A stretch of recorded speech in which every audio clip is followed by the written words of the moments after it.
Salut les amis, c'est Funky Cat alias Anaïs, saison 2, jour 22.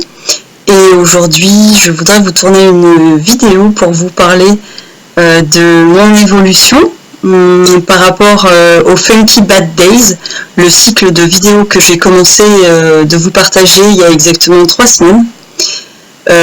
Qui commençait par l'annonce il y a 3 semaines, disons la redécouverte d'un traumatisme d'enfance que j'ai digéré, que j'ai apprivoisé et appris à digérer pendant ces 22 jours. Donc j'en suis sortie, je pense que c'est un happy end et je voudrais vous faire partager ce que j'ai vécu et comment je l'ai vécu, comment je suis sortie de là et tous les enseignements que j'ai appris. Je voudrais vous partager ça pour vous remercier de m'avoir toujours soutenu. C'est très très important d'être entouré de girafes dans ces moments-là. Vraiment, vraiment, vraiment. C'est incroyable. Parce qu'on est très vulnérable en fait dans ce monde qui est d'une extrême violence.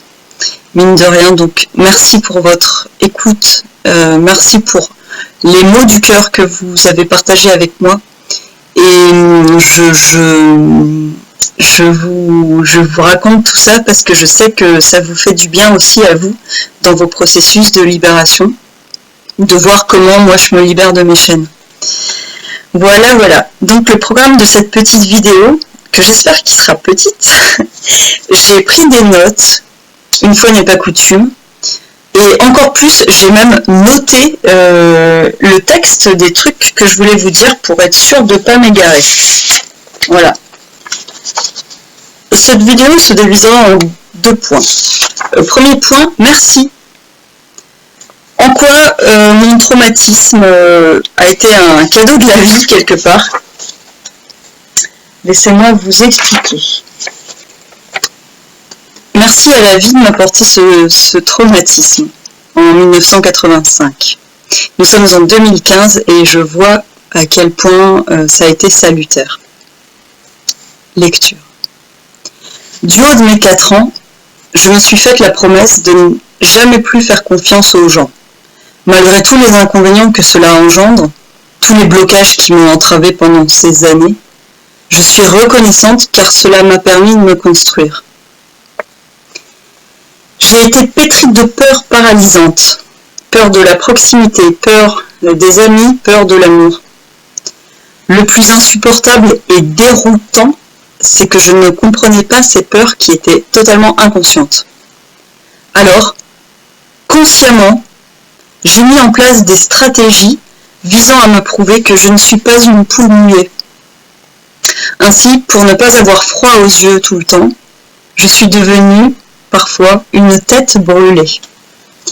Tête brûlée, c'est-à-dire un peu casse-cou et un peu débrouille, et c'est utile dans la vie. En me fermant aux autres, je me suis ouverte à moi-même. J'ai développé un dialogue privilégié avec mon corps, qui est mon meilleur ami, et aussi avec mon cœur, en cultivant la biodiversité dans mon jardin secret. Telle une jardinière attentive. Les fleurs de l'art y poussent avec une sensibilité luxuriante. La confiance que je me porte est fertile. En fait, mon métier d'artiste est symbolique. Les spectacles que je crée en kamishibai, c'est très important que ce soit le kamishibai, sont comme une sublimation du viol que j'ai subi. Je suis là, seule face au public. J'invite les spectateurs à admirer ce que j'ai de plus précieux à l'intérieur de moi. C'est hyper symbolique. Le fait que je sois complètement folle de kamishibai, c'est vraiment la conséquence joyeuse du traumatisme qui m'est arrivé. Alors, youpi! Dernier point. Quand ce traumatisme est remonté à la surface de ma conscience il y a 3 semaines, j'ai été emportée par la violence de la vague. J'ai cru que j'allais me noyer. Mais grâce à vous, grâce à la vie et grâce à moi, je me suis recentrée. J'ai cessé de me débattre et j'ai fait quelque chose qui était salutaire, c'est-à-dire que j'ai fait la planche. Et grâce à ça, j'ai découvert que je savais nager. J'ai regagné la terre ferme, je me suis mise en sécurité, fière d'avoir survécu à cet océan. Maintenant, je voudrais aider les gens à découvrir leurs propres ressources, pour qu'ils n'aient plus peur de leur propre naufrage. Je voudrais devenir thérapeute. Coming out! Voilà. D'autre part, je voudrais vous parler du point 2, la Funky Family. J'en ai parlé à mes parents et avant de leur en parler, je voulais être vraiment bien au clair avec moi-même, bien tranquille, parce qu'en fait, j'avais une crainte, c'est que mes parents s'effondrent de désespoir en fait, quand je leur dis que leur petite fille chérie, quand je leur explique ce qu'elle a subi. Parce qu'en fait, ma mère par exemple, ou même mon père, dès que j'ai un rhume, mais c'est le drame! C'est le drame, ils ne dorment plus, ils m'envoient des huiles essentielles, des conseils pour se guérir, des trucs à manger, etc. pour me sauver. Donc je me dis, si je leur dis, voilà, pour le traumatisme qui m'est arrivé, ils vont pas s'en sortir. Or, surprise totale, ils ont réagi absolument comme j'aurais jamais imaginé. Et ça m'a beaucoup déroutée. Comme quoi, on pense connaître les gens. La Bible, Marshall Rosenberg, les mots sont des fenêtres ou bien ce sont des murs. Dans le chapitre Recevoir avec empathie, il y a une petite liste de réactions que parfois les gens manifestent quand on leur ouvre notre cœur. Comment recevoir un message gênant? Parce qu'on ne réagit pas toujours avec une écoute empathique. Et là, la liste là, qui est écrite, mes parents, ils ont tout fait là-dedans.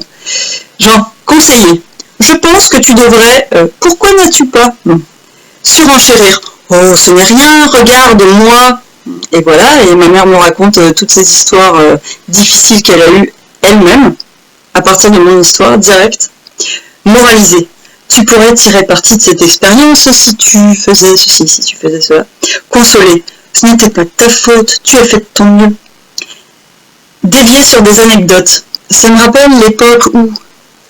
Clore la question. Allons, remets-toi, ne fais pas cette tête. Bon, c'est pas grave, bon, c'est un jeu d'enfant. Compatir. Oh, mon pauvre. Là, pas trop, je l'ai pas trouvé. Interroger. Quand est-ce que ça a commencé? Est-ce que c'était vraiment dans une tente? Est-ce que c'était la tente à droite? Est-ce qu'il y avait un tel et un tel? Expliquer. Je t'aurais bien appelé, mais... Et là, ils ont dit, j'aurais bien aidé, mais tu nous as rien dit. On t'aurait bien aidé, mais on savait pas. C'est pas de notre faute. Corriger. Ça ne s'est pas passé comme ça. Là, on m'a dit, ah non, c'est pas un viol. Bah non, enfin, Anaïs, enfin, en voyant 4 ans, c'est pas un viol, c'est pas possible. Et donc, la liste est terminée. Mais... il y en a il y a un point qui a été rajouté par mon cher papa, parce que voilà, dans la famille on aime bien rigoler, et mon père a cru bon de faire de l'humour avec ça, en citant Pierre Desproges, mettre ou se faire mettre, telle est la question. Donc là, bravo, l'élégance dans toute sa splendeur, merci papa, merci maman. Alors on dit, les chats ne font pas les chiens, mais là, pour le coup, les chacals peuvent faire des girafes. J'ai été hyper en colère, mais vraiment hyper en colère d'écouter leurs réactions. Et je leur ai posé un ultimatum en leur disant, mes chers parents, moi ce que j'attends là, c'est une réaction d'adultes responsables. Qu'est-ce que vous auriez dit à cette petite fille? Qu'est-ce que vous seriez allé dire aux maîtresses? Comment auriez-vous réagi? Parce que c'est pas là, ils m'ont dit, c'est la faute de la télé, c'est la faute des maîtresses, c'est la faute des parents de ces petits garçons. Moi j'en ai marre de reporter la faute sur les autres, on prend nos responsabilités et on essaye de réagir. Alors mes parents ont pris cette menace au sérieux. Moi je pensais vraiment que j'allais rompre les ponts définitivement avec mes parents en fait, tellement j'étais atterrée, estomaquée de leur réaction. Je me disais que j'allais même plus rentrer en France, enfin j'étais dégoûtée quoi. Et par chance, ils ont pris ce temps de réflexion et on a eu un Skype dans lequel mes parents m'expliquaient oui alors on aurait pu faire ci, on aurait dû faire ça. etc. Et en fait, le fait qu'ils aient pris le fait qu'ils m'aient pris au sérieux, et que pendant 2 heures, ils se soient un peu pressés le citron pour réfléchir à mon cas, et bien en fait, les amis, ça m'a suffi à me détendre. Je me suis dit, ouf, ça y est, je me sens rejointe. Je sens qu'ils me prennent au sérieux et ça me fait plaisir. Alors les solutions que mes parents m'ont proposées, ce sont des pures solutions chacales. C'est en mode justice punitive atroce. Et je vous ferai une prochaine vidéo sur ça. Je suis funky. Je suis funky parce que ce viol, cette agression sexuelle qui a touché, en l'occurrence, moi, la petite fille, en fait, ça touche à un véritable problème de société. C'est pas que moi qui suis concernée, c'est tout le monde. On peut être tous amenés, que ce soit vos propres enfants, vos petits cousins, vos frères, vos sœurs, vous-même, les enfants des voisins, peut-être vous en tant que parent, en tant qu'ami, en tant que thérapeute, en tant qu'enseignant, vous pouvez être confronté à ce problème. Voilà. Que faire? Que dire à un enfant pour lequel l'intégrité corporelle a été gravement touchée? Que dire aux autres enfants en guise de prévention? Que dire aux jeunes agresseurs en guise de prévention aussi? Que faire pour que les enfants vivent dans la confiance et dans l'amour et ne se bloquent pas dans la peur? La peur du grand méchant loup, la peur de leur propre vulnérabilité. Pour le savoir, mesdames et messieurs, prochaine vidéo dans quelques temps. Bisous bisous, à bientôt, merci beaucoup.